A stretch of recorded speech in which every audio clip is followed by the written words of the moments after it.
O'Reilly. You need parts? O'Reilly Auto Parts has parts. Need them fast? We've got fast. No matter what you need, we have thousands of professional parts people doing their part to make sure you have it.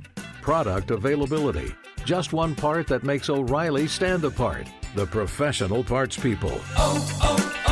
O'Reilly Auto Parts. You ever get that feeling the walls closing in, the concrete jungle suffocating you? You crave some wide open spaces, the chance to connect with nature, maybe in a spot all your own. Well, head over to land.com.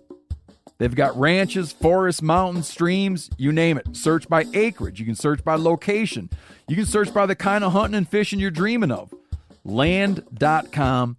It is where the adventure begins. There's nothing like snook hook sets at dawn or catching a tarpon in the moonlight. Find your next fishing trip made easy on fishingbooker.com and experience the magic of the Sunshine State or any other destination on your fishing bucket list. Book a blue water adventure in search of sailfish or go snapper fishing with the kids. With over 6,000 captains and trips to choose from, planning your next one just got a whole lot easier. Download the Fishing Booker app on the Google Play or App Store, or visit them online at fishingbooker.com to book your trip today. Hey, the Hunting Collective. We're here, another episode. It's a good one today. You're going to like it. We're going to start off the show with my friend and Meat Eater's hunting editor, Spencer Neuarth. He's back on the show, and he's got a lot of turkey facts. Actually, he's written some articles and done a lot of studies in the past on the history of the wild turkey in this continent.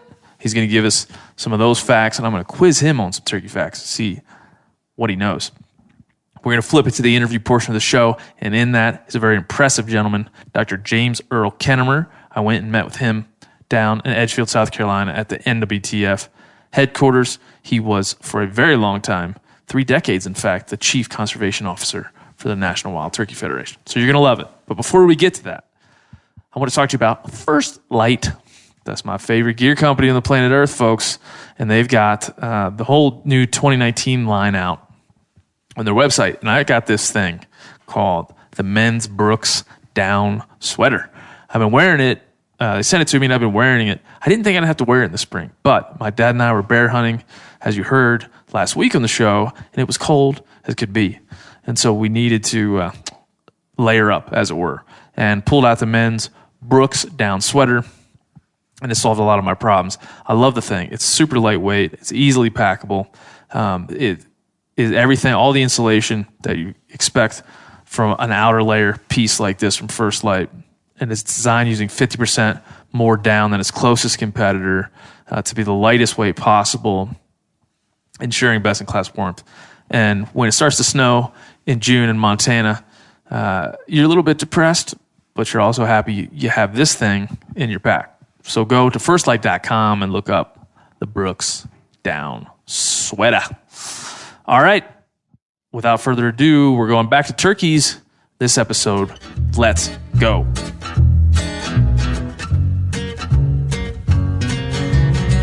I guess I grew up on an old dirt road. A pedal to the metal, always did what I was told. Until I found out that my brand new clothes came secondhand from the rich kids next door. When I grew up fast, I guess I grew up mean. There's 1,000 things inside my head I wish I ain't seen. And now I just wander through a real bad dream, or feeling like I'm coming apart at the seams. But thank you, Jack Daniels. Oh, number 7. Hey, everybody. Ben O'Brien here. Another episode of the Hunting Collective. 6/18/19 is when you're going to be listening to this bad boy. And I know I told everybody that turkey season was over, and Giannis Patelis and I a couple weeks ago said a sad goodbye to turkey season. But in my infinite power in this podcast, I've decided to bring it back. And we're not going to talk about hunting turkeys.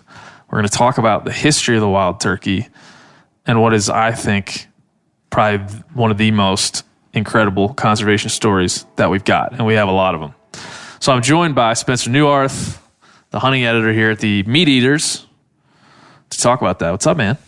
What's up, Ben? You know turkeys are cool. when we are like a few months away now from elk hunting, and mule deer and whitetail are right around the corner, and we are still yet talking about turkeys. I know. Maybe people get bored of turkeys, but I don't get bored of turkeys. So I'm bringing it back. I'm bringing it back because for a lot of reasons. I love turkeys, but I flew down to NWTF's headquarters there in Edgefield, South Carolina a couple of weeks back, and I talked to a man named Dr. James Earl Kennamer. You probably don't know who that is, and that sucks. You're about to. He was the chief conservation officer for the NWTF for 32 years. This is a man that, when the movement to bring turkey populations back from the brink, we'll discuss that in a moment. When that movement began in earnest, this was one of the guys at the helm, right?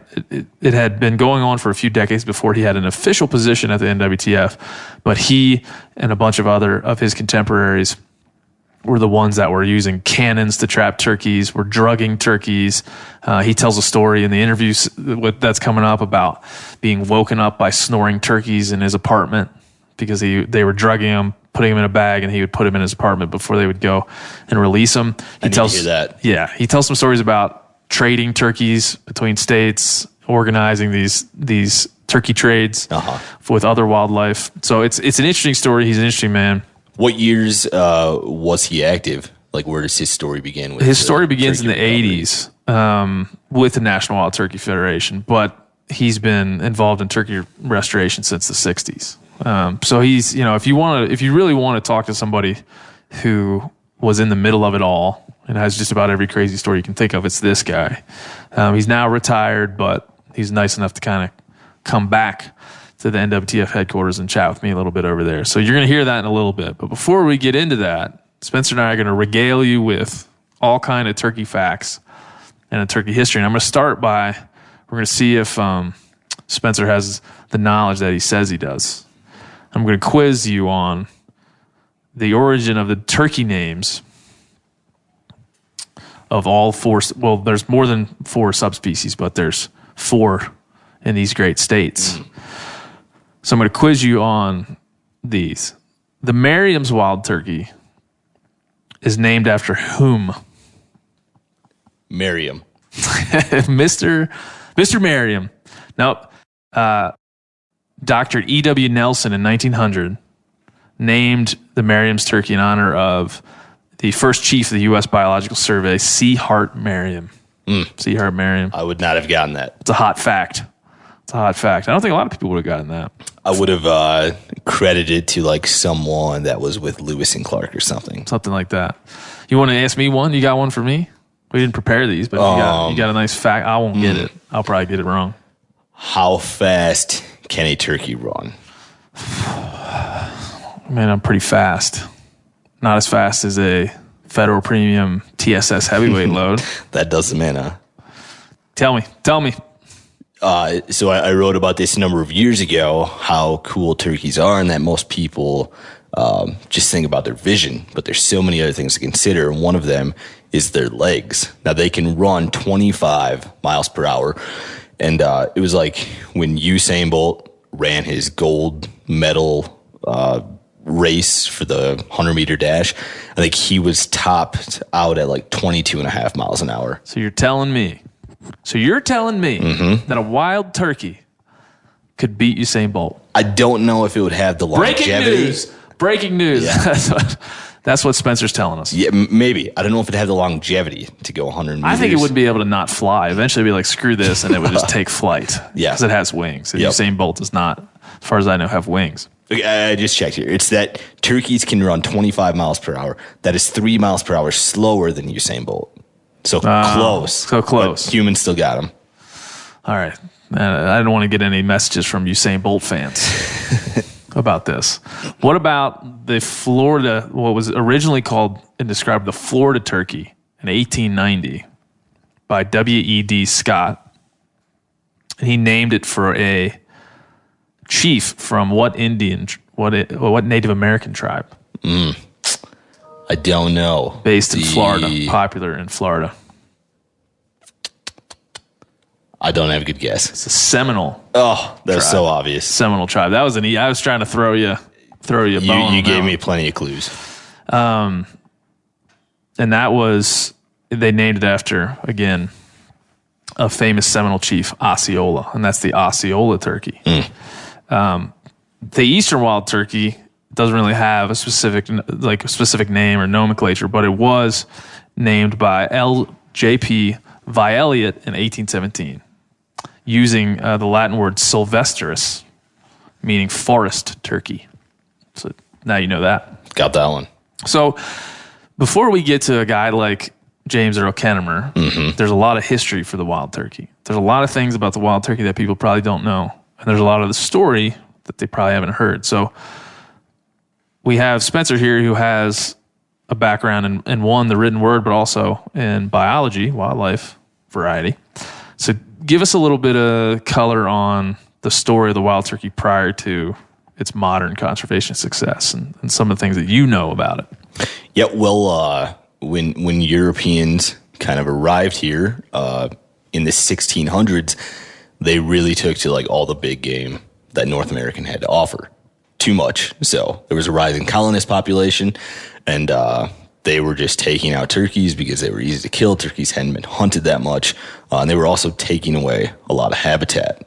So, by like 1813, I think we had the first states losing their turkey population for those reasons: loss of habitat and overhunting. Yeah, and when the European settlers landed here, they had only ever seen like guinea fowl, peafowl, other types of birds.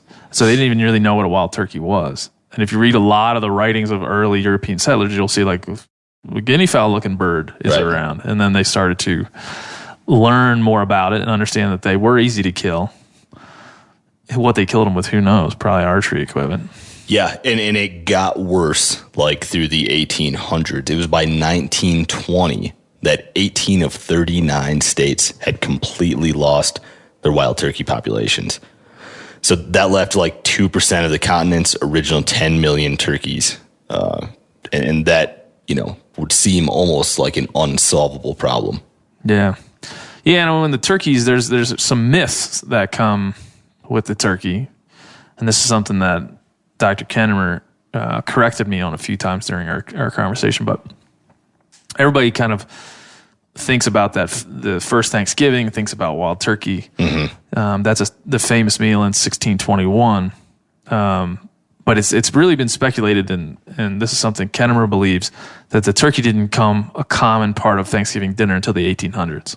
Sure. So whether or not a turkey was present or we've posthumously added it to the meal, we don't know. But Kennamer believes that's a myth. And he also believes there's another thing that I brought up in the interview where Benjamin Franklin championed the wild turkey as the national bird over the bald eagle. Right. That's a bit of trivia that you've heard a lot of people will say that, right?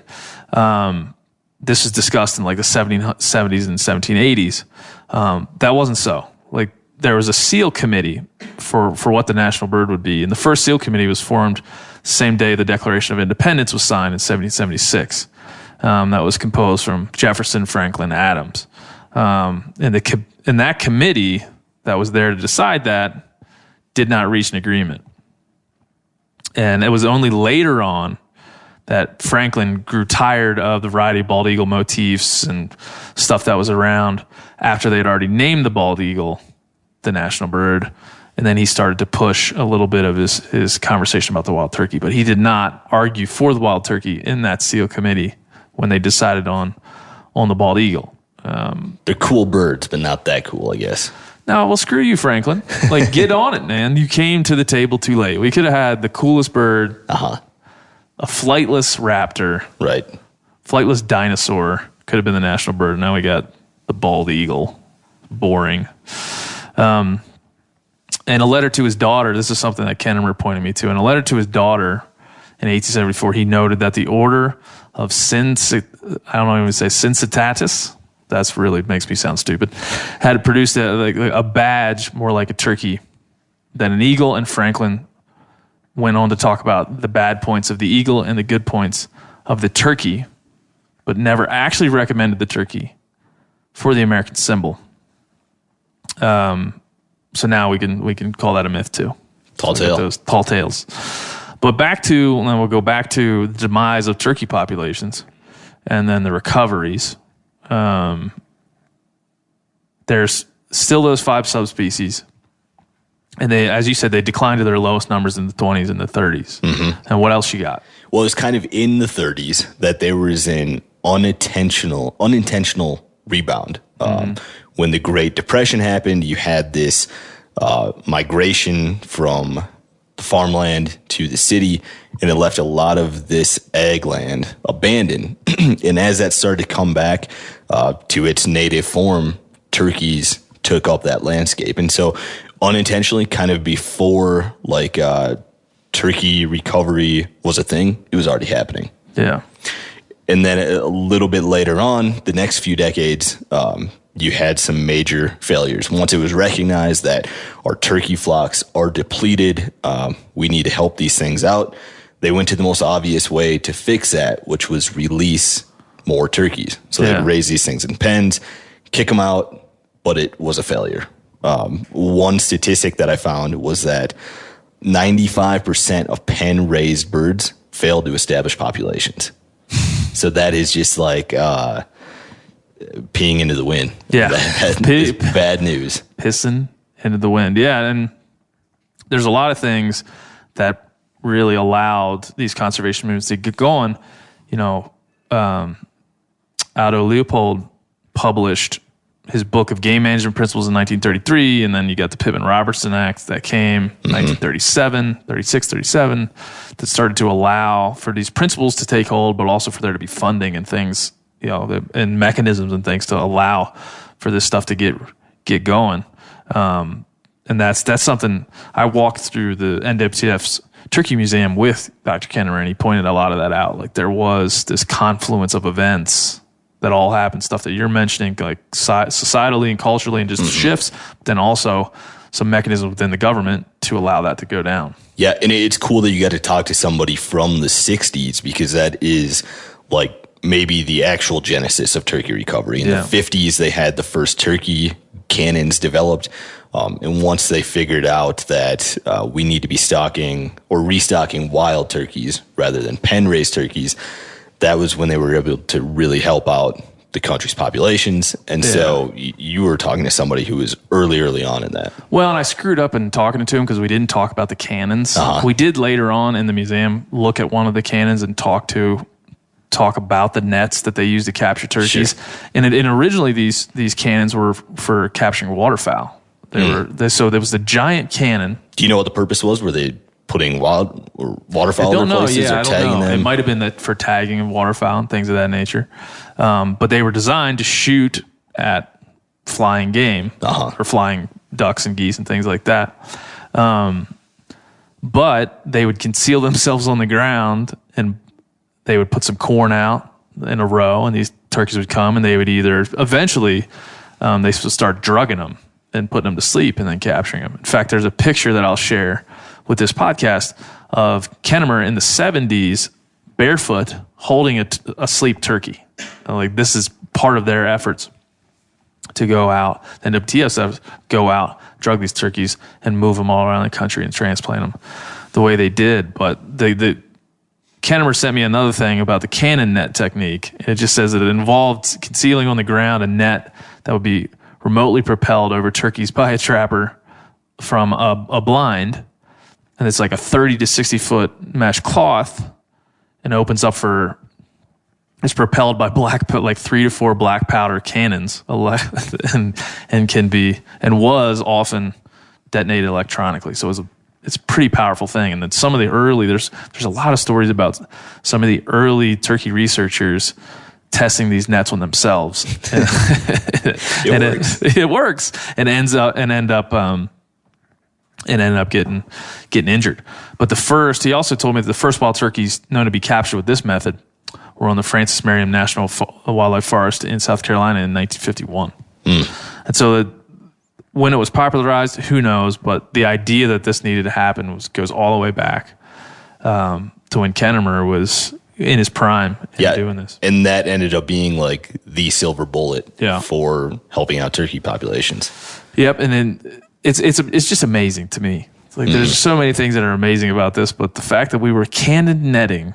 I wish I could shoot one. I might get one of these cannon nets just to see if I can capture Ranella in it or something, or maybe Yanni, maybe the Latvian eagle. But I mean, these folks like Kennamer and his contemporaries did something. Not in just in the concept, but in the activity that seems impossible. Like for it to have gone in that short time, in 5 decades, for it to have gone to where it was, to where it is. I mean, it seems impossible. Yeah, and it was like over that time period. Once we figured out the net cannons, that you had to restock wild birds, that by it was 1990, there were 3.5 million turkeys. Yeah. And then today there's 7 million turkeys. Compare that to its lowest point in 1927 at 30,000 birds. It's wild that that level of recovery was able to happen. And to put it in context, like people think of an imperiled species like African lions or polar bears. Polar bears, there's 25,000 of those left.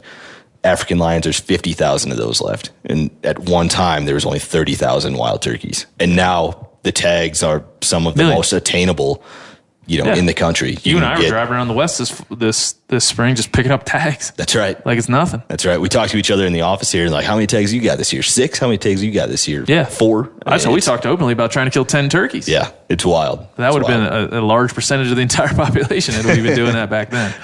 It is wild. And I think because I love turkey hunting so much, like a little bit reverse the story and learn about how they got here. Because as I discussed with Dr. Kennamer on the podcast and then afterwards, the worst thing we could all do is forget or go turkey hunting like that's just the way it's always been. Right. Or maybe worse than that, that's the way it's always going to be. Here is, for those of us who want to call ourselves conservationists, here is a version of a real and true conservation at work. Real wildlife management, some really creative shit going on there to get to that many birds. But now every state, but I think Alaska has horrible populations, right? I mean, it's pretty crazy. Yeah, and not to put a downer on the ending to this intro, but recently on the meateater.com, we covered a new silent spring, is what the article was called, about how turkey populations are kind of on the way down. And some states are noticing that flocks are getting smaller and smaller. So like you said, it's important to recognize that turkeys aren't unique to, or excuse me, what am I trying to say here? Well, they're not exempt from conservation. Well, they're not impervious to habitat loss and predation and things like that. And that's, if you would ask these early conservationists, you go and sit with the people who know, they'll tell you that habitat loss was really the main driver of turkeys going away. Forest, like deforestation and some of the things we were doing to eliminate the habitat. And that's why you'll go to the NWTF and it's save the habitat, save the hunt. But again, like there's new predators on lots of different landscapes where they haven't been before. So it's still a delicate situation to ever return back to 30,000 turkeys. I highly doubt that we ever do that, but that doesn't mean that we should sit and rest on our laurels with what we've got. Because I certainly love hunting turkeys, and it's one of my favorite things to do. And in fact, I'm reviving it after I said I was going to let it go. I'm bringing it back. I think this is a good capper to your turkey coverage for 2019. Do you think so? I think so. I probably won't bring it back again. I probably will move directly into like bears and other things like that. But in fact, next week we're going to go and talk to someone all the way in Indonesia. But for this one, it's turkeys. Do you have any other trivia you'd like to add in here? Any other like facts that people need to know about turkeys? I don't think so. I'm still reeling from not getting Seminole correct. That was an easy one. That's embarrassing. I'm a little embarrassed for you. Yeah. Let's just get. Is this your first? This is your first appearance on THC, is it not? No. Mark Kenny and I talked. Oh yeah. Well, all right. This is the tryout. Still in the tryout phase. That's You're right. not yet a recurring guest. Might be the last. Yeah, could be the last. That was like the easiest one I could have given you. But yeah, we're being down. I'll just add a little bit to being at the NWTF. Going down to Edgefield, South Carolina, where they're and seeing the history of the wild turkey played out. It's pretty amazing. It was right after I talked to Colonel Tom Kelly, who you heard on this podcast a few weeks ago. You go down to their museum and you'll see they have some of his original work there. So some of his original manuscripts. One of his original writing desks is all there, enshrined in the National Wild Turkey Museum down there in Edgefield. So if you're ever running through Edgefield, South Carolina, go down there, because I was really lucky to be able to walk around that museum with Dr. Kennamer post-podcast and learn a little bit more about Turks. And where these wonderful birds came from. And in fact, when I was there was a giant bus of children being taken through the museum. And it was kind of like to watch Kennamer stand there and watch that and know that he was a part of not only bringing turkeys back, but a part of an organization that also really gave back to the youth, and young hunters in our world. I think he was proud of that, and I could see kind of a little glint in his eye watching that all go down. So it was fun. It's fun to think about the history of turkeys and the history of recovery. There's a lot more you can read about it. There's a lot of it on NWTF's website, but you're going to hear a lot more of it coming up right now with the much already talked about, Dr. James Earl Kennamer from Edgefield, South Carolina. Enjoy. Dr. Kennamer, how are you, sir? I'm doing wonderful.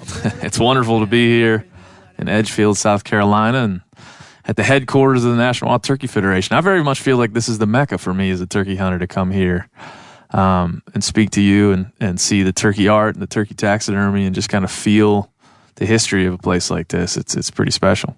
Well, it's one of a kind. You won't go anywhere in the world and see the museum or see the history of turkey hunting and the conservation of the wild turkey than you would here at the Wild Turkey Center. Yeah, and it's immense. If folks haven't been here, it's been a couple years since I've been here. I know they built a big shooting center out back, and they were just doing that here. But can you give folks an idea about this place in particular, if they come for a visit, what they might find, or just kind of the general idea of the center? Well, we have a facility here that's really unique in that we've got a little over 700 acres that have been put together over 5 different periods. We started out with the center in 1981 being built right here, and we expanded from that. So when you come here, you really see a collection of art, of guns, of history that's here. You've also got an opportunity to see wild turkey management. So a lot of the facility is managed now, so you can come and we can show you where you prescribe burn and you see what it does over a period of time, or you can see food plots. And then you got an opportunity to shoot in a world-class shooting facility that we've got sporting clays, got 2 courses here, skeet range and trap. So, if you're into turkeys and into turkey hunting and the history, this is a place to stop in. And we're right off I-20, not far from Augusta, Georgia. Not far. And when it comes to the history of this place and the history of turkey hunting and turkeys in America, I feel like you're probably the preeminent person to talk to because you've been doing this for so long. I've read and talked to some folks that tell me that around the age of 12 was one of the first times you started thinking about being, turkeys and conservation and getting into the field of study in which you've done for the last, many decades here. Well, I was fortunate when I was in the 6th grade to be able to hunt with my dad, who was a World War II veteran and fought with Patton. He was able to get us on Fort Benning Military Reservation on the Alabama side of the Chattahoochee River, and I got to watch him call a turkey up. And I was in the 6th grade, so I was 12 years old. And I can see that turkey in my mind's eye walking back and forth and then finally committing and walking in. He killed him. And I said, this is what I want to do for a living. And I didn't have a clue what a living meant at that time, but and I stayed true to the course all the way through my career. So been pretty unique. Is there, and especially at that time in this country, there weren't a whole lot of turkeys. As we were just discussing, I just did a podcast with Colonel Tom Kelly, and he talked about the same thing, seeing his first turkey and understanding what it actually was and at the time, there weren't a whole lot of people that could call themselves turkey hunters. Well, there wasn't, and you didn't have all of the material that you can buy now, from camo to what have you. My dad hunted in Army green fatigues. He didn't have a face mask. Had nobody to really teach him. Had a person down in South Alabama that made turkey calls out of lead, and so he could get mouth yelpers, and so, because he was an extension fish and wildlife specialist, he got to travel the state, and I got to grow up hunting in places that were only very remote and very few places you could go hunt. My dad grew up in Selma, Alabama, and his dad was a quail hunter. To my knowledge, Daddy Frank never saw a wild turkey in his lifetime. And now they got Boone and Crockett deer there and tremendous turkey population. So that whole ecology has changed from quail to turkey. So, really, I was so blessed to be able to go see turkeys and hunt deer when I was a kid. Yeah. That a lot of people my age didn't get to do. Well, it always strikes me when thinking about, my generation or future generations, wild turkeys just kind of seem to have been there for a long time. And in talking to folks like you and others, it's just realize that it's generationally, it's only been one or two. That's right. That the wild turkey is proliferated in our country, and it's done, thanks to you and other folks, done very well. But the idea that they're just there, I think for the modern hunter, needs to be pushed back a little bit and to learn how they became, the bird that they are today and the populations that they are today. Well, there's a lot of people that never got to hunt wild turkeys, and it was interesting when I moved here in 1980 to be at the Wild Turkey Center, taking people out, because we had a lot of turkeys here at that time. And the kids would think if I didn't get a limit of 5 every year, I had a bad year. Mm-hmm. You got to understand, a lot of people never got to see that. I'd love to let my Daddy Frank just see one, much less hunt it. And we can't take that for granted, because there's a lot of threats to the wild turkey today, from habitat concerns and losing management in a lot of places. So, we have seen the good old years, and the data is showing that turkey populations are declining in certain areas. So we've reached our peak. Yeah, no, we've covered that on our website and some podcasts. And even the NWTF have seen the boom of turkeys, and then but understood that now that the turkey population are healthy, we want to start talking about getting youth involved and really growing the participatory elements of turkey hunting, as opposed to just habitat, which is this organization has done so well for so long, really in your stead. O'Reilly Auto Parts are in the business of keeping your car on the road. O'Reilly Auto Parts offer friendly, helpful service and the parts knowledge you need for all your maintenance and repairs. If you're confused about what part you need, like what wipers are going to be the best, what replacement headlights are going to be the best, go into O'Reilly and talk to the people that work there, because they're great and they're super friendly, and they'll get you squared away where you walk out knowing you got the right thing. They've got thousands of parts and accessories in stock, either in-store or online, so you never have to worry if you're in a jam. Do you need your windshield wipers replaced? You need a brake light fixed? You need some quick service? They'll help you find the right part or point you to the nearest local repair shop for help. The professional parts people at O'Reilly Auto Parts are your one-stop shop for all things auto do-it-yourself, and you can find what you need in-store or online. Stop by O'Reilly Auto Parts today or visit us at O'ReillyAuto.com/MeatEater. That's O'ReillyAuto.com/MeatEater. You ever get that feeling you're stuck inside staring at screens and a primal urge kicks in? You crave wide open spaces, fresh air, the chance to connect with the land? Well, maybe it's time to find your own piece of the wild, but searching for property can be a maze. That's where Land.com comes in. They got millions of listings across the country, from mountain ranches to hidden fishing holes. Their search tools are like a seasoned guide helping you narrow down what you want. Land.com isn't just about buying and selling. It's about finding a place to hunt, fish, explore, or simply sit by a campfire and listen to the crickets. So head over to Land.com today to turn one day into today, because trust me, there's nothing quite like the feeling of standing on your own piece of earth. There's nothing like snook hook sets at dawn or catching a tarpon in the moonlight. Find your next fishing trip made easy on fishingbooker.com and experience the magic of the Sunshine State or any other destination on your fishing bucket list. Book a blue water adventure in search of sailfish or go snapper fishing with the kids. With over 6,000 captains and trips to choose from, planning your next one just got a whole lot easier. Download the Fishing Booker app on the Google Play or App Store, or visit them online at fishingbooker.com to book your trip today.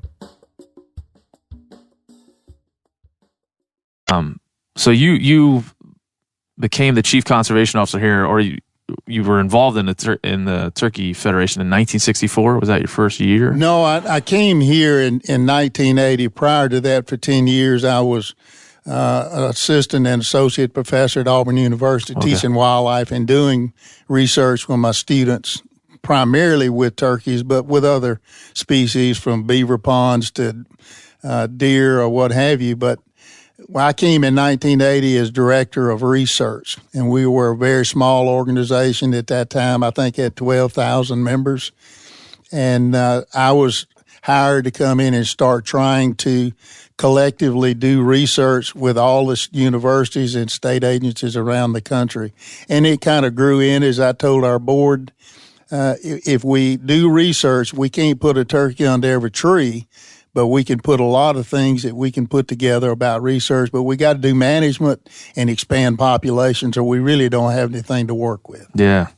Well, we go back to, when you're at Auburn, and I just read my notes wrong. 1964 is when you started really getting involved in wild turkey restoration.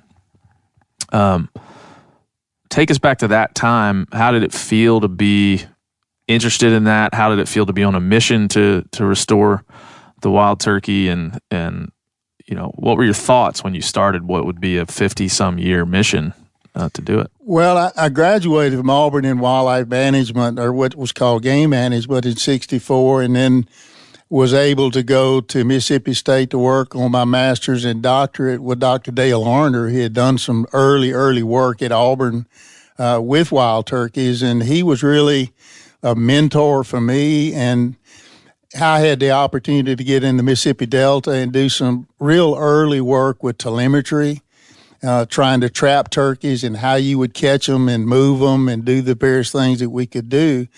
And, I really, other than I dearly love doing that and being in the woods every day with them, getting to look at their habits and learning turkeys, I was just obsessed with that. And then it morphed in after I finished that to go back to Auburn to teach, and then it's just been a wild ride ever since. I really didn't sit down and think about the mission as much as this was my life's work and this is what I wanted to do. And it allowed me to get to meet and be with people in the wild turkey world that I would never have been able to do otherwise. And so I'm really blessed. The good Lord gave me that chance. Yeah. Well, in the early years, the things are so much different, and I've read stories and talked to folks who were, a part of that, and I heard a story the other day from the turkey research said that when they first started capturing wild turkeys, they would give them a drug. Mm-hmm. They would put it in some corn. I think you were involved in this as well. Yes. Put the drug in some alpha-chlorelose. Yeah, put that in some corn. The turkeys would come and eat the corn. They would go to sleep. They put them in a bag, and this gentleman was telling me that he would go to a bedroom in his house and put the turkeys in and close the door, and then when they were ready to go and transplant them, come back and get them. Every once in a while, the turkeys would wake up. There'd be a little commotion. So I know that you have lots of stories like that I really think are important for everyone to hear, and just kind of how gritty it was to do what you were doing. So is there anything that comes to mind right off that just kind of... Yeah, I guess one of those would have been when we started doing alpha-chlorelose, and Lovett Williams in Florida had perfected the opportunity to do that. And so you'd put it in a half cup of cracked corn and put an ounce of this chemical called alpha-chlorelose, and you'd mix it up and then put it out in the woods. We'd pre-bait so we knew how many birds were coming ahead of time. So I was by myself in the Delta, which is one of the greatest times of my life because I got to see a lot of wildlife every day from daylight till dark. And I caught my first 7 turkeys. I remember there were 7 coming to the bait, and I caught all 7. I had some some boxes. I put them in some crates and put them in my bedroom. And during the night, you could hear the turkeys actually snoring during the night, keeping me awake. And it took about 24 to 36 hours for them to wake up, but it allowed you to go on and measure them, put your streamers on their wings that we could identify them at a distance, or put your telemetry equipment on them as well.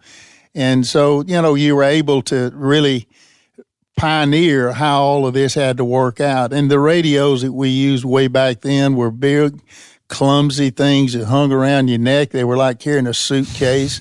Yeah. And being on the Mississippi Delta, we'd be listening to towboats coming over then instead of listening to the beep of the radio. So, it was very, very primitive. But to be able to follow that over my career, see the technology change and how we can do things now that we couldn't do back then was really pretty unique. But the early days were a lot harder. We couldn't do the things we wanted to do, but I loved every minute of it. Yeah, when you're in it like that, you don't realize what could be. Obviously, you're just trying to get done what you want to get done. Are there any other moments or things you look back on then that just make you chuckle for how wild it might have been trying to? Well, sitting in blinds sometimes and trying to catch turkeys all day, particularly in the fall of the year, we were trying to catch some hens with broods. And you would have plywood blinds with no top on them because you're talking about, real hot temperatures and the sun all day long is shining in on you. And so you're sitting there with your shirt off and your shoes off trying to sit there and try to cool down and watch for turkeys to come in. So, those kind of things, you look back and I'm like, how did we do that? How did we put up with the problem with not having four-wheel drive and using trucks that, you couldn't get around like we can today? So, no, it was an adventure, but you learn to adapt and you learn to figure out how to make it work. And that was a good lesson for me. I bet so. And what did you hope to learn in those days? How did you approach that learning, I wanted to try to put my mind in a turkey's head and figure out why is he doing what he's doing. And particularly in trapping back then, and I've watched this through my career, when you had state agencies trapping turkeys and moving them, you had certain few people that could catch them consistently. And what they could do is walk into a site and say, the turkeys will come to here, or they'll come to there, or they won't come to here. And so that was my first lesson in trying to figure out what are they going to do, which way are they going, and how's the best way to go catch them. And so that put me in tune of trying to learn everything I could about why they ate what they ate, why did you go here, and why'd you gobble today and you didn't gobble yesterday, kind of a deal. Boy, if that isn't every turkey hunter's. If I could figure that out, I probably wouldn't be sitting here talking to you. But it's just been, and I still have learned a tremendous amount. But I turkey hunted this spring, and they put it on me more than one time, and I thought I had it figured out, and you never do. It's the magic of it. They're just never, you wonder if they're too smart or too dumb. You just don't really know.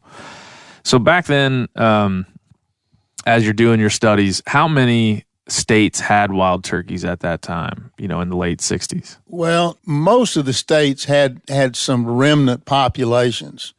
Of course, we don't have them in Alaska, and they were already in Hawaii because they had been carried over from Texas, I'm sure, with some of the pineapple people that had literally stole them and moved them over there. But you just had pockets of populations, which made it very difficult for state agencies to try to transplant them because you didn't have many to begin with. You're trying to hunt them, but you've also got to expand populations, which meant you had a limited resource to go do. And that's where we got into Target 2000 in the 80s, which really, I think, accelerated the restoration of the wild turkey all around the country, which, and to me, is the shining point of my career to be part of that. Yeah, I think Target 2000 I want to talk about a good bit here.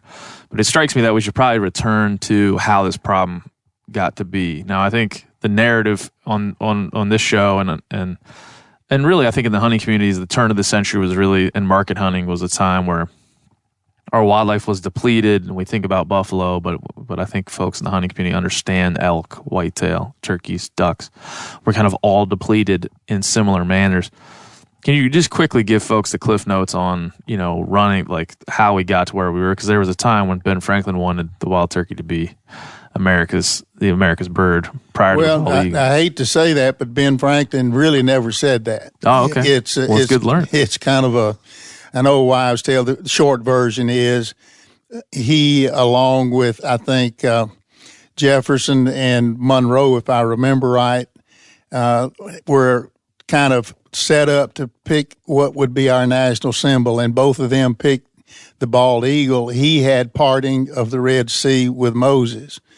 And when the wild turkey didn't come up until later, he wrote a letter to his daughter-in-law, Sarah Bach, in England, and said the wild turkey should have been our symbol. Uh-huh. But he was after the fact. If he had brought that up to begin with, but legend has he wanted it to be the wild turkey, so that's not true. But legend is going to be here with us, and you're not going to change it. But I think if you look at the wild turkey being as resilient as it is, it survived only where we couldn't get to them and kill them out. And if you look in North Carolina, the Roanoke River Swamp was part of that. In South Carolina, it's what's now the Francis Marion National Forest. It was very remote. If you go to Alabama, which is a mecca where Tom Kelly lived and hunted, there out of Spanish Fort, you had the Tensas River Delta that came through there, and so people had islands, and those turkeys could get on there and survive. And so taking those remnant populations and moving them allowed us to bring the wild turkey back. But we literally, around the country, if you go look, took them out of every state at some point, particularly if people had access to them, because they were going to kill them for food or market hunted, whatever. No, that's a good way to think of the story. Like we pushed them into these places, and then folks like you and others teamed up to take them from those remnant populations and turn them into what is many millions of turkeys today. So that's a good setup for when you came to the NWTF in 1980. Like as you said, you're the director of research, and there are some really good stories, I think, of how when you came here, you kind of led the transplants of wild turkeys and did some trading from state to state. So can you kind of set up that time? Yeah, one of the real unique things about the restoration of the wild turkey that the NWTF played a major, major role was having our NWTF technical committee. And so when I came here, we had people from each state that might have been a legend in their own. They may not have worked with a state agency, but we changed it up so that every turkey project leader from every state, and of course all the states were real interested in bringing wild turkeys back, came together at our national convention. And so we would meet for 2 days and talk about various issues from restoration, research, and this was a high point of bringing all these collective minds together and different situations. We had some regional committees like the Northeast Turkey Committee and the Southeast Turkey Committee and others. We created one for the West Coast, but that was the key to getting them all together and identifying the problem. And up to that point, everybody was trading something for another state. So if you had white-tailed deer and you wanted to trade it to some other state, then you had to trade something they wanted. And we collectively in the mid-'80s realized that there wasn't a way to do that. And I proposed to the committee and almost got run out of town on a rail about let's pay replacement costs back to the state where they came from. The turkeys are a gift to you, but then you can either pay what it costs to catch them or what the restitution value, which we determined over a period of time to be $500. And the big issue with the state agencies was that this will be violating the Lacey Act. You're selling birds across state lines. And I kept telling them, we got legal help. We can look at this. You donate the birds. Let us at the Federation work with the state agencies on either side and have one request birds to you directly. So we were kind of the middleman, the marketer. and we would hold the monies for the various state agencies. And really and truly, I didn't realize it at the time, but it's a high point of my career to be able to get everybody to finally agree to do that. And what we were able to do to get Joe Kurz, who was the chief of wildlife in Georgia, to agree that we could move birds, and he would set it up with his director. And so we moved birds from right outside of Augusta, Georgia, Thompson, Georgia, and took them to Tyler, Texas. And we had made that all together. And once we did that and flew them on Trammell Crow's private airplane over there and turned them loose, then everybody said, well, it's okay. And so then we were up to moving 2 and 3 and up to 400, and I think 20 turkeys moved in 1 year between one state and another. And so it allowed us to go ahead and finish restoration. If you take North Carolina, for example, Wayne Bailey and some of his people that were working with him, they were trapping in state, but they had limited populations, as I said a minute ago. By helping here, South Carolina would donate birds to them. And so they would trap them on places where you couldn't hunt in South Carolina, take them to the border, transfer them over to North Carolina, who turned them loose. The monies that they paid for the $500 per bird came back to the state of South Carolina, and they used it to buy land that would be in public hunting. So it was a win-win for both states. So there's a tremendous amount of matching monies that could go with PR dollars to buy public land on the states that donated to turkeys. And Iowa was one of the big states. It really, at the time, they were able to buy land because it was during the farming crisis of the 80s and early 90s. For $40 an acre, they could buy up some of this land that was ravines where they couldn't farm. And so the state was able to move turkeys to Texas and really bring it back. So it was a win all the way around. We had a lot of good habitat turkey restoration. And if you look at North Carolina, they accomplished their restoration in 10 years, which it took South Carolina almost 30 because they were working out of the Francis Marion, moving turkeys all around the state. Yeah, it's just amazing, one, that we take this kind of activity for granted, but two, that it was going on in the scale that it was. And I read about the example in East Texas that you speak of where they're trading white-tailed deer and redfish fingerlings for turkeys. Right. And it's astounding to me to think of the grit and the on-the-ground work that you had to do to get the idea that this would be okay to do. I mean, this is amazing to me. Well, it really was. And getting over that hurdle, making everybody, because of the buying and selling. And I used to really cringe every time somebody says, well, we're going to sell you some turkeys. No, you're not. You're giving the turkeys, we're just going to pay you the restitution. But once everybody bought into it, the state agencies deserve all the credit. They're the ones that made it happen. We were just the facilitator. We held the monies. And as one of the state directors told me, if you don't hold the money and tell me when I can spend it to buy my land, the General Assembly will take that money and they'll spend it somewhere else. So we were able to hold the dollars till they told us. And so it really was a win for all the way around. History to be proud of, and in our not so distant past. Do you feel like during that time you guys had you were really effective in, we're going to take these turkeys, this is why we're picking these turkeys, and this is where we're going to take them. I think talk people through that idea, how you would choose, we talked about how you would go to remnant populations, but how, was it just whoever wanted turkeys got them, or was there a more strategic kind of placement? Well, that's an interesting question, really, Ben. As you would imagine, going to a state where you had a rich legislator or somebody that wanted turkeys on their land, they would have been the ones to say, look, if we get birds, they need to go to my place. Mm-hmm. And what the state agencies did was come up with a criteria, and they would look at how many landowners can we put together, and a lot of them use 10,000 acres as a block.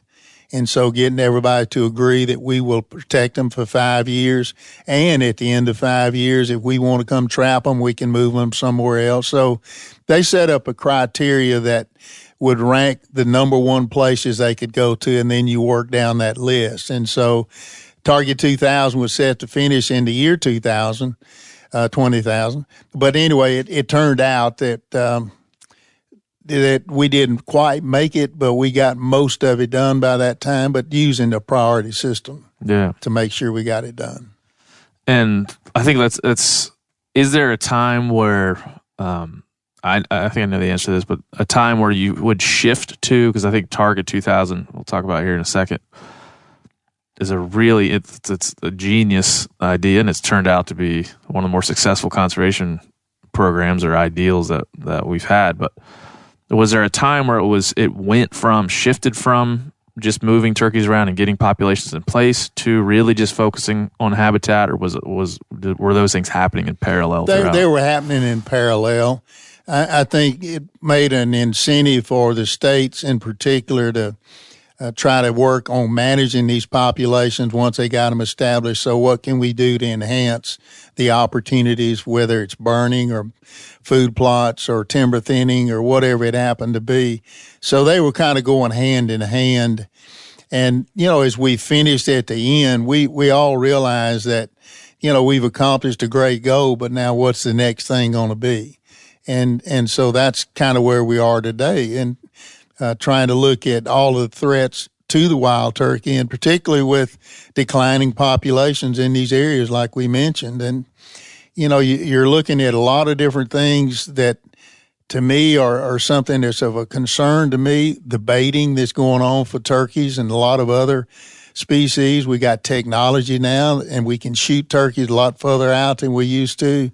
There's a finite limit to how much of this you can do with existing populations. So I'm not anti having, good equipment, but I think you can take it to an extreme too. You surely can, yeah. So for getting to Target 2000, I mean, is essentially you guys sought to restore all wild turkeys to their suitable habitats by the year 2000. Yeah, our goal was every suitable habitat would be filled with wild turkeys as much as we could in North America. Of course, primarily we were focusing on the United States, but parts of Canada, we helped move turkeys into Ontario, which has got a very good turkey population. There's other areas where turkeys have moved in Canada, and of course, we've worked in Mexico as well. So, who came up with that idea for Target 2000? Well, it was a staff here at the NWTF. We wanted something that was catchy that we could say. And, when you got down to it with a number of different names, we just kind of decided among the senior staff that Target 2000 would be a catchy thing. And that, here's our target, here's the early 90s, and let's set our goal. And everybody bought into it.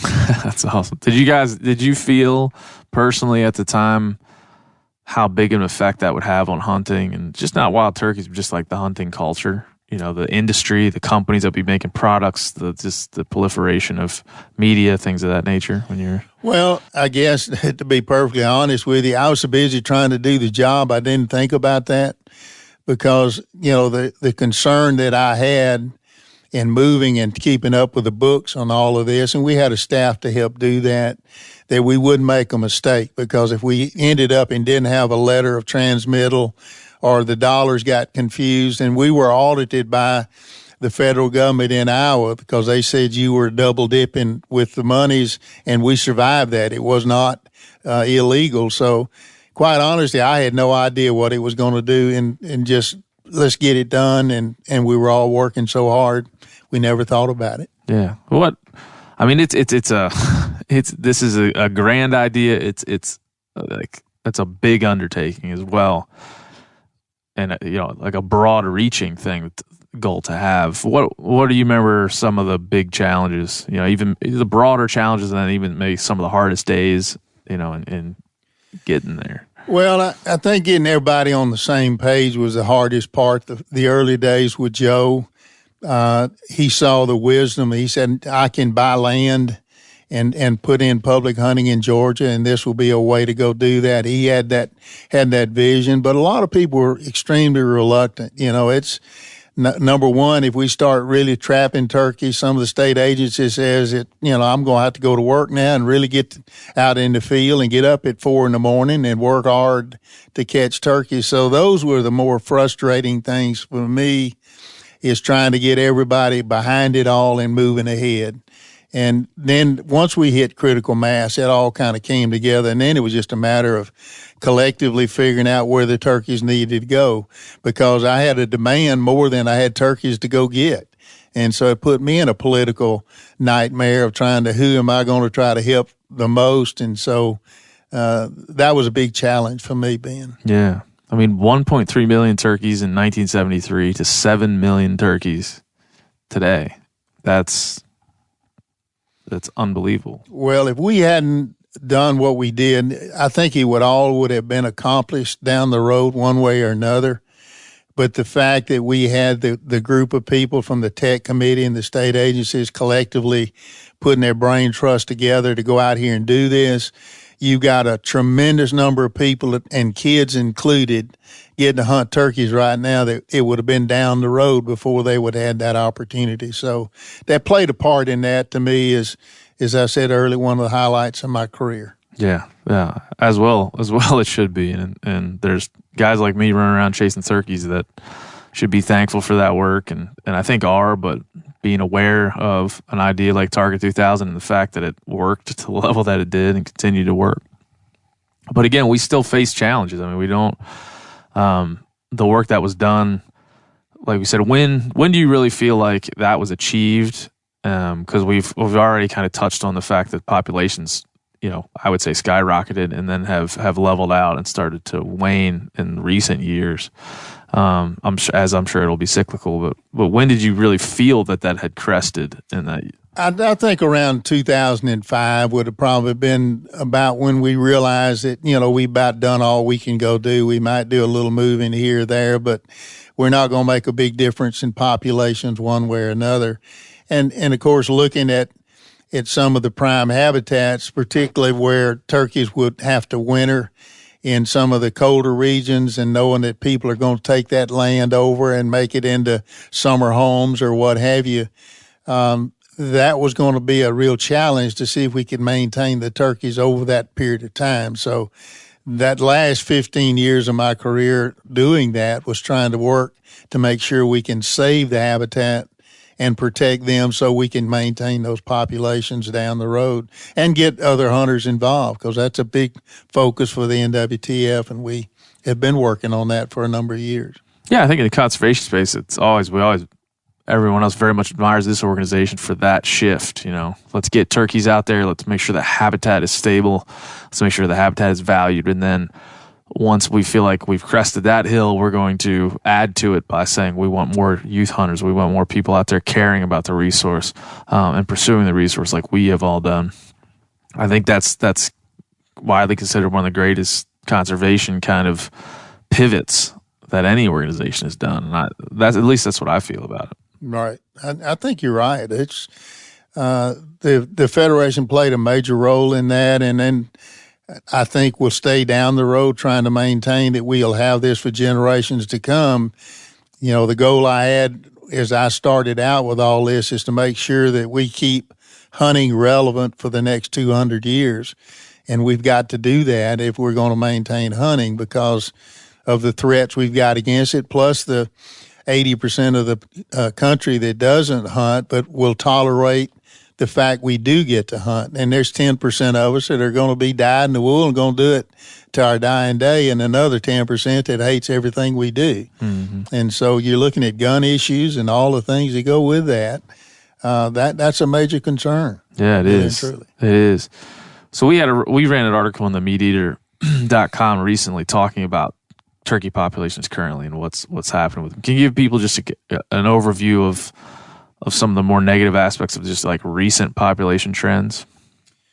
Well, I know in Arkansas is probably as good example that I know of. I don't have the numbers right in front of me, but they've declined about 50% in the number of birds that they've been harvested in the spring, and we were very involved working with some of their early people about expanding populations in Arkansas.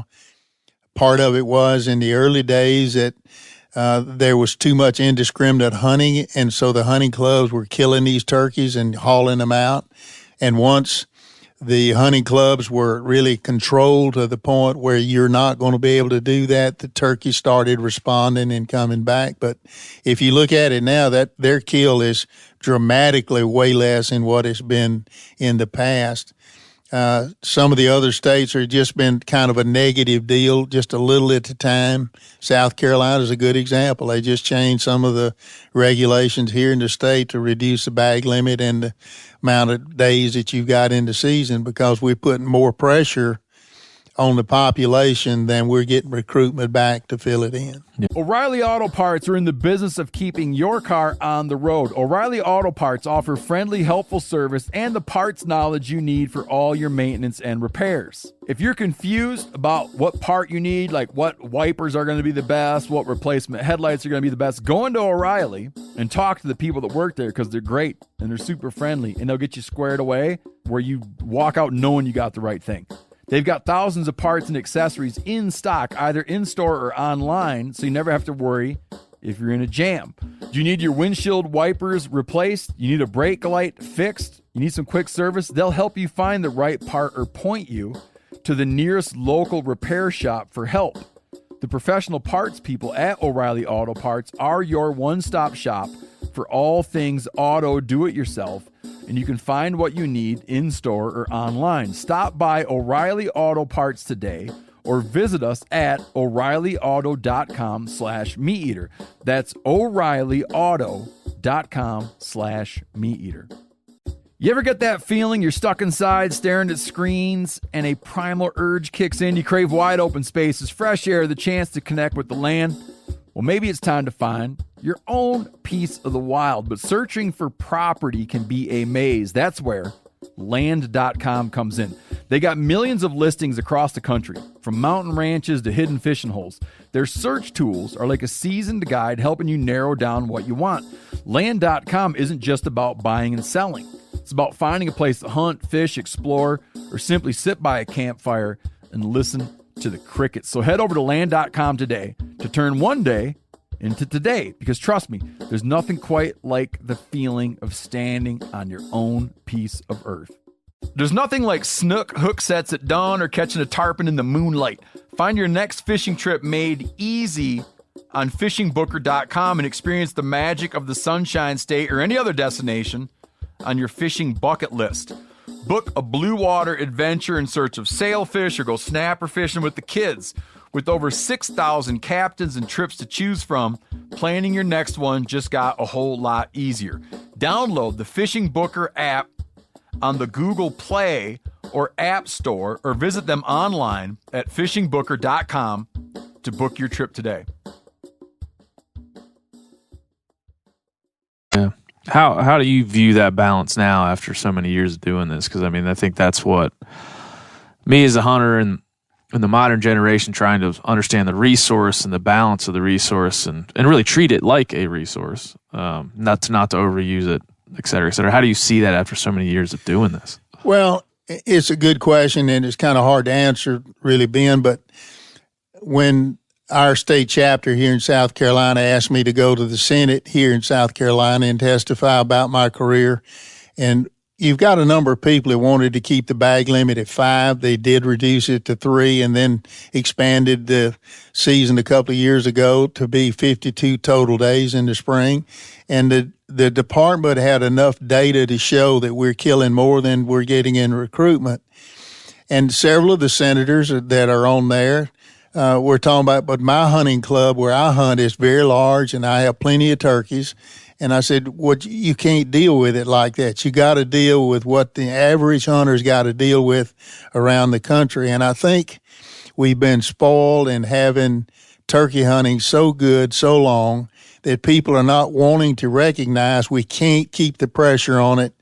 And you got to back off because, as I told the Senate, you can pay me now, you can pay me later. You can let people go hunting, go a number of days and not hear turkeys, or we can restrict the number, cut back on the only thing you can control is the days you hunt and what your bag limit is. Weather we can't control. The habitat to a degree we can't control statewide. So, people have got to understand we can't take it for granted because if we do, we're going to lose it. Yeah. Yeah, I was just spending some time in North Carolina here last couple of weeks and talking about Sunday hunting laws. They're still dealing with a lot of blue laws there, as well as, I mean, when I was coming up, there were some places we would turkey hunt where you could only hunt till noon, Right. As well. So how do you feel about those kind of restrictions and how they play a part? And we certainly hear hunters complaining about those things, and some people accept them and like them as traditional ways to do it. Well, I go to church every Sunday. I enjoyed doing that, and I feel it's my role to have to go to church and worship the Lord.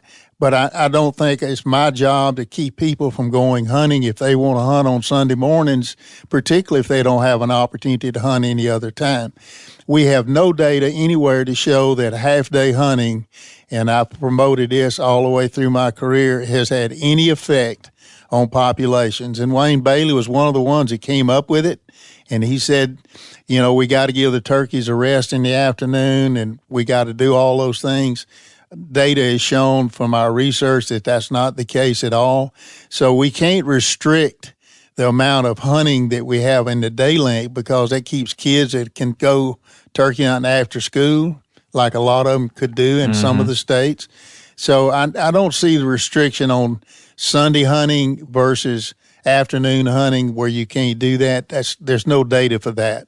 The bag limit's a different deal. Yeah. Because we know that probably 90% of the turkeys are killed by 10% of the hunters. Yeah. And so they're the one that's going to go out here and kill a number. The only way you can reflect that beyond the illegal kill is to restrict the number that's taken. So we need to give people an opportunity, particularly those that are blue-collar workers and people that don't get a chance to go and hunt every day. They can only do it on the weekends or in the afternoons after they get off their shift. So we can't keep that from happening. No, that's huge. And turkeys, I feel like for what they are, I've heard some people call them big game. I don't know. We can have that conversation, semantics at some level, but it's the most interactive hunting I believe you can do, and it's accessible. I hunted about 4 different states this year, and it was all over the counter, all public land. As you said, the bag limits vary from state to state, which I think is both good and can be bad for a turkey hunter trying to understand the tapestry of kind of how it's managed from each state level. But it's one of the more accessible things, as this organization, and you said correctly, it's one of the things that youth hunters can really get into early, just because of because of what the bird is, because of how interactive it is. I really do believe it's kind of a gateway to other types of hunting, for sure. So how do you think about, getting young people into turkey hunting, how successful we've been at doing that, and how much of a bridge I feel turkey hunting is for every other type? Well, I think it's important to get them out. I think the first thing to do is not make it hard on them and take them in the woods and let them just enjoy what's out there and understand, and particularly do a social type of hunt like a dove hunt or something where you can get them together and not make it hard. One thing you don't want to do, and I've watched this in my career, where you don't want the kid to have a bad experience. You don't want to put them in a deer stand, freeze them to death, because they're going to get to the point they won't do that. It didn't matter in my case. I was going to go regardless. I didn't care. I've never been hunting. I didn't enjoy the day, That's how even I was. if it rained or cold or whatever. But I think getting the kids involved and mentoring those, I have more fun taking somebody hunting now and let them do the shooting, or let them at least hear what's going on and explain some of the things we're talking about here is important. And the more we can do that and get them grassroots out on the ground, as well as bring some of the hunters back in that we've lost. That's true. And like I said, my boss, Steve Ranella, who has hunted many a thing around the world, said when he retires, he'll tell his wife, "You can have the rest of the season. The rest of the year, I'll do whatever you want, but in the springtime, you're coming with me." That's good. We're going turkey hunting. I'm with Steve. I am too, because it's in the Western United States and around the country a little bit. Sometimes the turkey gets maligned. Sometimes it gets called stupid. I'm sure you would disagree with that. Oh, absolutely. And I guess stupid in the sense that small brain, not stupid as an idea. Their brain's about the size of a peanut, but, one thing he doesn't know is what he's going to do next, and that keeps him alive in a lot of cases. But the fact that where they're hunted and where they're out into the wild where there's a predator after them, they figure out that's a lump against that tree that shouldn't be there, and so I'm not going to hang around. Unfortunately, we've got a lot of places and we helped move the birds from Virginia to Long Island and brought the turkeys back there that, we were having a season 200 years after they were eliminated. But the turkeys were protected to the point that they weren't hunted. And so those turkeys, they come up in people's yards or they get on top of their houses or what have you. And so the turkey is maligned because they've been trained to do that. Yeah. And in fact, if you put them in the wild event, they don't do calculus, but they know when something's not right, and I'm not waiting around to figure it out. Yeah. I heard Michael Waddell recently was saying that he just thinks turkeys, they're too dumb for their own good. I mean, they just don't, he said he doesn't think they have any memory. He thinks they just bounce around from place to place. They don't really know where they're going or where they came from. I'm paraphrasing, of course, but I've heard that from other people in the past. And my experiences can seem like that, but it also can seem like they're the smartest thing with two legs. Well, you got to also understand they're programmed to certain things, whether it's the males fighting among themselves while you got several turkeys together and you kill one, the other one jumps on him. You got to understand that no different than the white-tailed deer, those bucks are in constant fight with each other to set up dominance. Turkeys are in the same boat. So if you want to take that program and play with it, yeah, you can call him dumb because he's doing what he's programmed to go do. He's also programmed to gobble and let the hens come to him. And when they get hung up and don't come in, he's doing what he's supposed to do. So he's not stupid in one sense. But if you can play the decoy part of it, and I've hunted with Michael, and I know exactly where he can do, and he's a tremendous turkey hunter. He can make them do things I wouldn't believe a turkey would do, but he's playing to their program of what they do. Yeah. And they're in aggression. I'm going to show you a fan, and they're going to come to me, and you kill them. So they're not stupid. They're really programmed to be alert and get away. Yeah. What's your, after when you started earlier in the conversation talking about trying to get into the mind of the turkey hunter or the turkey, we talked about Tom Kelly getting into the mind of the turkey hunter better than anyone. What could you tell people? Because lately I've had the most success in, becoming, I think, a better turkey hunter by trying to think, where's this turkey want to be? What's it want to be doing? How can I make the coercion, lessen the coercion? Let's get in a place where the turkey wants to be. He's going to want to come to me anyway, even if I'm a terrible caller and I can't convince him of much. Well, how do you think about those things when you're turkey hunting? Well, I guess I'm kind of in a different realm because of being as old as I am, and I killed my turkey for the last 61 years, so I've had a good run at it, and I've been buffaloed a bunch of times. But the thing that really means the most to me now, I've always wanted to make it fair chase. I wanted, like I mentioned on the thing with Tom Kelly earlier, I want to be able to match wits with a turkey, and if I can't outwit him to where I want him to do what he needs to do, then the hunt is not there. And I hunt I don't use a decoy. I've got some, and I've hunted with them when we were filming. I shoot an over and under shotgun. There's only about 5% of us that do that. So I want to match wits with a turkey as he is. I want to pick out where I think he's going. I want to set up on the right place and making sure that I can be where I can see and do.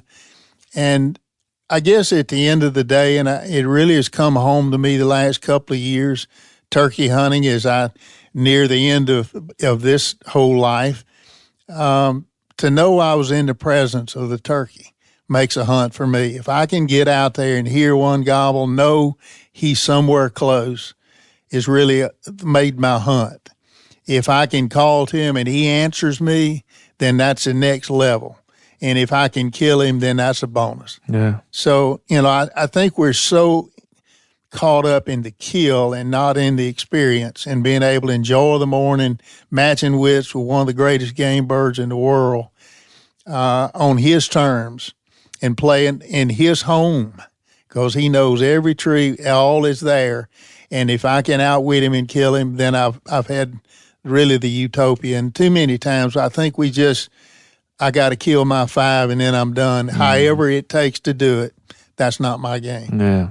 How would you, knowing that, how would you describe your relationship with the turkey and both killing it and preserving it and how all that has gone in your lifetime? I guess the hardest thing is when you hunt a turkey and you kill him and watched him as you were hunting that day in the full strut or gobbling, and knowing you had him drumming it that close, and then taking that bird and then having to clean him when I got through with him, because I don't waste any of it, whether I keep him whole or breast him out and save the legs, to look at a magnificent creature that I've killed that I've got to now clean, because I got a lot of respect for the wild turkey and what it's meant to this country and to me personally and to my family and my friends. It's given me an opportunity to do things that I would never have been able to do, and the wild turkey brought it back. So I got utmost respect for the wild turkey. Yeah, as do I. And I could never really explain, other than to point people to the 10th Legion and other work similar to it. Never really explain what drew me to it over other things, or why it was such a, always I've tried in the past. It's the time of year, it's the new life, it's the gobble, it's that sound bouncing off the timber, bouncing over the plains to me, and me being able to have a conversation with a dinosaur that sleeps in trees. It's eating. I don't know that I'll ever be able to truly get the words out, that the feeling of, standing over a turkey you just shot or calling one into a decoy. I'm not sure I'll ever be able to do it, though. I think my job is to talk, so I'll have to keep trying. Well, I think it's a spirit of the deal, and knowing you've had that opportunity to be, as I said, in their presence and being around them, because I think of all the people that didn't get to see it over the years and when they were gone. And, my goal was to make sure that we had my grandkids get the same opportunity to go see the wild turkey and to go hunt him if they want to. If not, go see him. Yeah, that's for sure. Is there any, as you look into the future, knowing what you know now, is there any feeling, like a foreboding feeling? I know you talked about in other conversations that we can be our own worst enemy at times. Do you have as you're now retired and you move on to that portion of your life, a foreboding feeling about the future for any particular reason, or how do you feel about where we're headed? Well, I think in this human nature, trying to make the kill easier, trying with all the equipment. I've got the better shell that'll shoot 75 yards or 100 yards. You'll get beyond the hang-up range. The baiting issue we talked about earlier, where we're taking, I think, an opportunity to make less than fair chase into this. And we're bringing up a generation of kids that think that maybe killing a deer is going to be where I can be on a bait pile of corn and think that's hunting, which to me is not. It may be killing to manage the population, but it's not a hunt per se. And so it really bothers me that we've gotten so technology with equipment and all the things that you can go do with trail cams, you name it. We know what time they're coming to the bait. We know what time they're going to be there. That's a foreboding thing for me, that we're losing the essence of the hunt itself. And I hope we don't do that, and I hope the generations to come get to do what Tom Kelly and I have been able to do, is go match wits with them 101. And we don't have all of the equipment, but we do have better shells. We have better guns. And I don't want to put that down as I'm anti, having the equipment, because the boots we got today are way better than they were when I was coming through, and the clothes that you wear. So, there's a limit, and hold it in perspective. Yeah, no, it's good perspective. And this question I ask, and I feel like I've got my own answers. I'm sure they'll change over time. But what do you think is, in the hunting sense, fair to the turkey? Like, how would you line that out? What's fair for the turkey and what's fair for you? Like, how do you we use the word fair a lot, but how would you kind of suss that out? Well, I think from the fair standpoint, having the wild turkey in his element, being able to go match wits with him one-on-one, trying to use your calling or your woodsmanship, knowing the land to be able to hunt that turkey is fair for him and fair for us. And we know that we've got wild turkeys. We got gobblers that can make 20 to 30 hens at a time anyway. So we've got a surplus of birds that we can go harvest and take out of that population and not affect it. So I think as long as we keep it one-on-one and play in that game, so we're matching wits and trying to figure out what he's going to do. And I hate to think the number of nights I've laid in bed thinking about, now I know where he is and he's going to do this, and he's up there asleep. He has no clue what he's going to do the next morning. So, but we got to play with his set of rules on his terms, on his ground. Yeah. And that's what it's all about. Yeah. Well, we should tell some turkey stories. Do you have any good Colonel Tom Kelly turkey stories? Or these are R. Wayne Bailey or any of those legends, at least in my mind? Well, one of the hunts that I remember the most was hunting with Wally Schirra, the astronaut. We were hunting in Colorado. He had killed one turkey, but this was right when the right stuff had come out, and he was on our research foundation board as chair and invited me to come out and turkey hunt with him. And we were on a hunt up in some of the brush country out of Denver, and he had on a rain slicker that was hitting all the oak brush and was rattling, and I finally took it away from him. I said, Wally, we can't do this, and you do what you're doing. And we were chasing, the gobbler was with some hens, and they were going over little valleys, and I said, if we'll hurry and let me have you coat, we can get around, and I think I can get us to where they are. And so we did. And I called, and the turkeys were 30 yards right over a ridge. So I just fell down on the ground, and I had my slate in my hand. And so I'm laying there like a log, and Wally's sitting behind me against a tree. And I could see him, but I couldn't see the turkey. And it turned out it was two gobblers and some hens. And they walked up, and one of the hens apparently was sitting right over me looking down. And I'm looking at Wally as the gobblers are walking back and forth in full strut. And he's had just been with the NRA, as I am the NRA, doing a lot of ads. And I could see him as he came by and he got to me, he'd pick the gun up and go over me and put it back down and follow the turkey. And finally, the turkey got off to one side, he shot and killed it, and I jumped up to take off to make sure the bird was down. And then I'm thinking I may get shot again if the bird's up. But Wally made a great shot. He killed it, and we sat on the ridge and reminisced about that and had the opportunity to talk about the space programs and all the things that went with it. So, man, we could talk about hunts like that till next week, but that's one that really sticks out in my mind. And the one with my dad and both my daughter and my son, I can remember their turkeys. And that meant more to me when they killed them, and I can see it in my mind's eye, than any hunt I've ever been on. So, I think that's a good thing to talk about with your children. How have they taken to turkeys and turkey hunting? Not just the hunting of them, but the idea of the animal and those types of things. Well, they had the opportunity to get immersed in it. My son has killed a number of turkeys with me, and of course he's got his own family now, and it makes it harder for us to get an opportunity to get out and go hunt. My daughter's got a family too, and they both got jobs, so that makes it harder to do. But my goal for next spring is to get both of them, including the granddaughters, and my two grandsons are too young yet to hunt. So, that means more to me to take them and go out and have their hunts and watch them express and get to do things than I'll ever get to do. Yeah, I mean, how's it feel to make that connection? If you go back to the beginning of our conversation, it's 1964. There's not a lot of turkeys. You work for the next 4 decades to get you're one of the major players in getting these turkeys back to where you felt they needed to be. We all, I feel like, felt they needed to be. And then you're 2 generations down the line. Now you have grandkids that are going to get a chance to take part in the thing that you worked almost your entire life to build for them and for us. How's that feel? I mean, it's got to be unbelievable.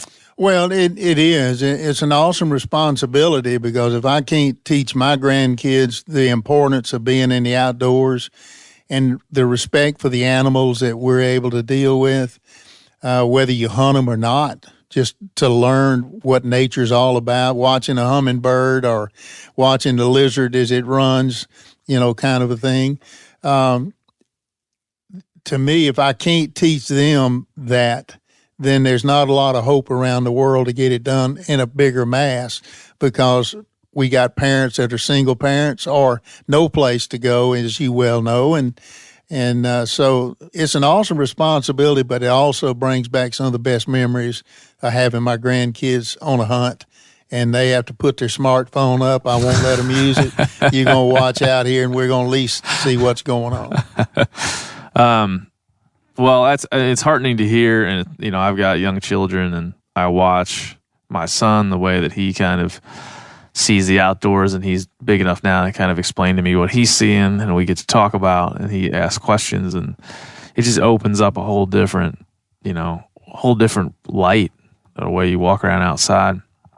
You have any? It strikes me that hearing the snoring turkeys kept you up at night is the thing that makes me chuckle the most. Are there any other, as we close this chat out, are there any other just kind of crazy moments like that you remember that put in perspective what you did? Yeah, I guess one, and I'll show you a picture in a little bit down in the museum. We were drugging some turkeys at the Northeast Turkey Committee meeting in Pennsylvania years and years ago. They wanted to understand how the drugging was being done. So while we were meeting, I had gone out in the dark with them. We'd put out our bait piles and left a conservation officer on there to watch the bait and call us when the turkeys were coming into the bait. Unfortunately, he went to sleep, and he woke up and the turkeys were on the bait. He had no idea how long they'd been there. So when he called us back in, we all went to the site, and when I looked out there's 3 longbeards that are drunk, but they don't quite know it yet. And so we've got a real issue here of how we're going to catch these turkeys. And it's fall of the year, September, dry leaves. And so there's probably 25 of us in the group, and I took my shoes off and I started tiptoeing with a dip net up on these turkeys, and I caught 2 of them. And the third one was really not quite asleep yet, but every time I get close to him, he'd move on ahead of me, and I was afraid he'd flush, because if he did, he could fly 300 or 400 yards and land, and we'd have to go try to find him. And I didn't realize it, but the group behind me was taking bets on whether I was going to get him or not. And I caught him, and when I did, I got him under my arm, and we're walking back out, and a good friend of mine, Bob Erickson from New Jersey, who was their turkey project leader, took a picture of it, and it hangs in the museum down here. And people wondering about me barefooted carrying a turkey. So it was just, one of those moments was light and was fun, but it had a moment to show you can't leave turkeys on a bait. You got to be awake. You got to pay attention to what you're doing, or you don't do it. It's got that has meaning now, yeah. Right? That photo has meaning because it's the freaking work that went into the result. I'll say it 20 times. It's the result that we all enjoy. There's some incredible stories and work that went into that. Do you guys never had any turkey attacks or any crazy times where you drugged one and it woke up? And because that's what I picture in my mind. No, not with any of them that you drug, because they're just trying to get away. I was holding a big gobbler one time when I was in Auburn, and had a graduate student was banding the turkey, and I let one of the wings slip loose, and he cracked me across the nose and nearly knocked me out. And that was the only time they really got back on me, other than shooting turkeys in the early days and grabbing them by the legs and not realizing what a spur can do when he's flopping. Uh-huh. So I've won all those battles from that end of it, other than that one. Yeah, 61 straight years to one crack in the nose. Yeah. I feel like you've won. Well, Dr. Kennamer, thanks so much for chatting with me. We're gonna go down and we'll film a little bit talking in the museum here and talking about some of the historical things there, because I think those are interesting things. But for folks that won't see the video or want to just to kind of get a glimpse of what's down there, give them just a real quick run through of some of the exhibits and things they might see. Well, you get to see, starting off with how turkeys came about with the Indians and their relationship, the restoration, how it came back, and how we lost the wild turkey. We've got dioramas that show each of the subspecies in their native habitats. And as you come around, you've got an old man sitting on the porch of a cabin, and he's telling stories about hunting or about the comeback of the wild turkey. And then we've got literally you go in a room and it's like being on a ridge, which was a vision we had here, where you can sit on a ridge and watch the day wake up and the turkeys gobbling, so that people that come off the street and never seen a wild turkey and won't go hunt get to see what we kind of go through at daylight, in the dark, listening for a turkey. And then you go into the second half of the museum and you get to look at collectible calls. A lot of the things that, the calls has been around for a long time, and decorative calls, historical calls. The Tom Kelly exhibit, we've got a helicopter that your kids can get into, and parents, and you can actually see what it's like to be in a helicopter and drop in fire. You can see a big oddities exhibit. And then we do a video that shows kind of the comeback of the wild turkey. So if you're into turkeys and want to see Wayne Bailey's desk and where he was and some of the history of this organization, it's right here in Edgefield. Oh, I love it. I can't wait to go and walk it with you. Is there some sort of summation of this for you? I mean, you're retired now. I'm sure you have a lot of time to think about your works, and you enjoy going out and the fruits of it. Is there some sort of way that you would, surmise or summarize all of your time with turkeys? Well, the good Lord blessed me to have the opportunity to have a life's epiphany, if you will, when I was in the 6th grade. And even though I may not have made the best grades all the way through school, I was always pointed towards that goal, and I set that goal to be able to do this as a career.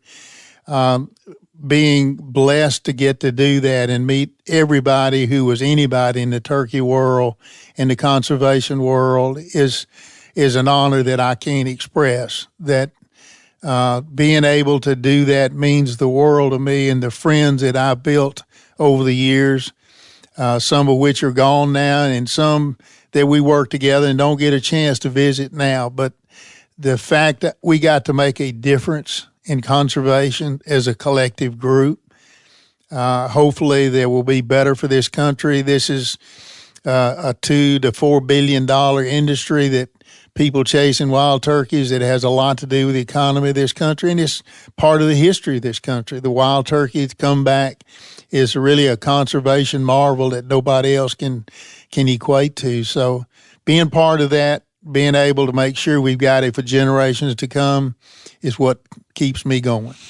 Well, it's what brought me here, and that's why I wanted to talk to you, because I want everyone that listens to this program and hopefully can understand what it means to hunt and to have the resource, and what it meant to build it up, and what it means to steward it into the future. I think all those things are paramount to what we do. So thank you for your work, and thanks for talking to me. Well, thank you. It's been an honor. All right. Thanks.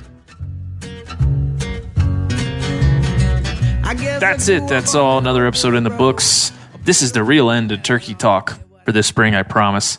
But we had to return to it to get Dr. James Earl Kennamer in the show. So thank you to the NWTF. Thank you to Dr. James Earl for coming on and chatting with us about wild turkeys. Thanks to Spencer Newarth, our hunting editor, for adding a little color and a little history there as well. I hope it was an intriguing conversation. I hope there were some really cool anecdotes you took from it, and also that you learned a little bit about how turkeys came to be where they are today in this great nation. What else? go to the Meat Eater store. I tell you that all the time, but you should go there. Help me out. Help me. Help you. There's THC hoodies. There's Yeti tumblers with the THC logo. There are pro nuance anti-bullshit t-shirts. There are Aldo freaking Leopold shirts there for you as well. There's a bunch of stuff, but then you also find Wired Hunt merch and Meat Eater merch there as well. So go there, help us out, show off your pride from listening to the show. It is really, really helpful. Now, the other thing is THC at themeateater.com, THC at themeateater.com. I want to hear what you think about the show. I want you to write in. A lot of you already have. I want more of you to write in. Tell me what you think. Ask questions. We'll answer them on the show. And send in your audio clips. Go to your phone. Hit notes if you have an iPhone. Talk into it for less than 2 minutes and send me that audio file. You can do it all on your phone. It takes no time at all. In fact, one of my favorite listeners is a guy named Eric Hall from North Carolina. Eric has sent in a couple of really good, just like meandering reviews of the show. I just love this dude. I love the way he speaks. And he is the man. And we're going to listen to him here coming up with some of his feedback. But I want your feedback too. I want you to send those audio files. A lot of you have as well. So thank you. We're going to try to air them all on these shows at the end. So THC at themeateater.com. Hit us up, please. Without further ado, we're going to get to Mr. Hall, some of his feedback over the last month or so, and then old number 7 to take us out. Thank you for joining us. Join us next week for Doug Bach-Clark, a writer who has some of the most amazing stories about a group called the Lamalarans, the last subsistence whalers on the face of the earth. We'll see you then. Bye. Okay, just got done listening to the Hunting Collective, the North American Sportsman's Alliance. Enjoyed it. Also, one particular episode that I really enjoyed, or 3 episodes actually, the episode you done with the old trapper, coyote hunter in Texas, really enjoyed it. Also enjoyed the 2-part podcast that you had that talked about the North American wildlife model. Enjoyed it very much. I think that ought to be part of the high school curriculum. Kids just don't know about that stuff. That would be very good for them to hear. Enjoyed the story about you getting lost, not taking the trail advice from a hippie woman. It's probably pretty good advice not to do that. And I particularly like this portion. You putting this out there for people to give you feedback. I listened to the Meat Eater podcast. I really enjoy it. And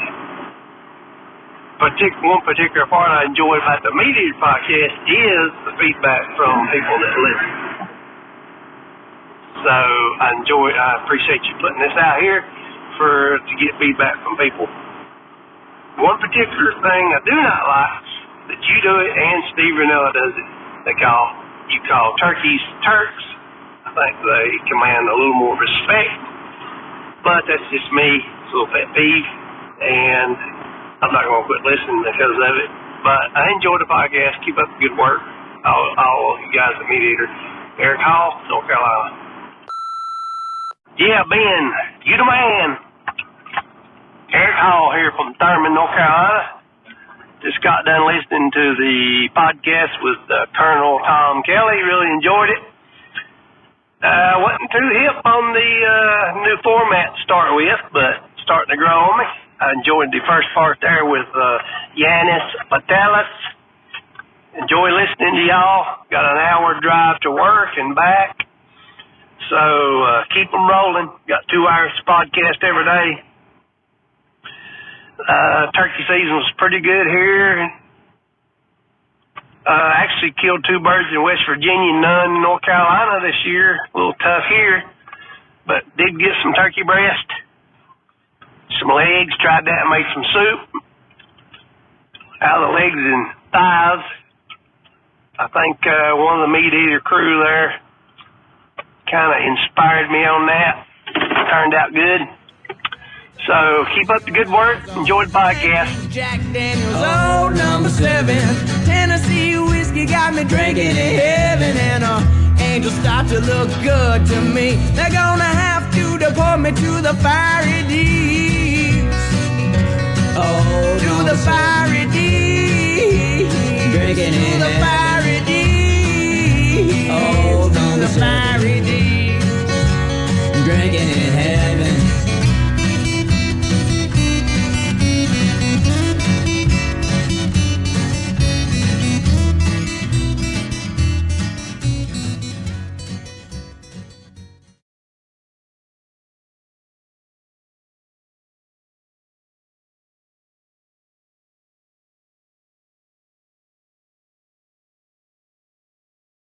You ever get that feeling the walls closing in, the concrete jungle suffocating you?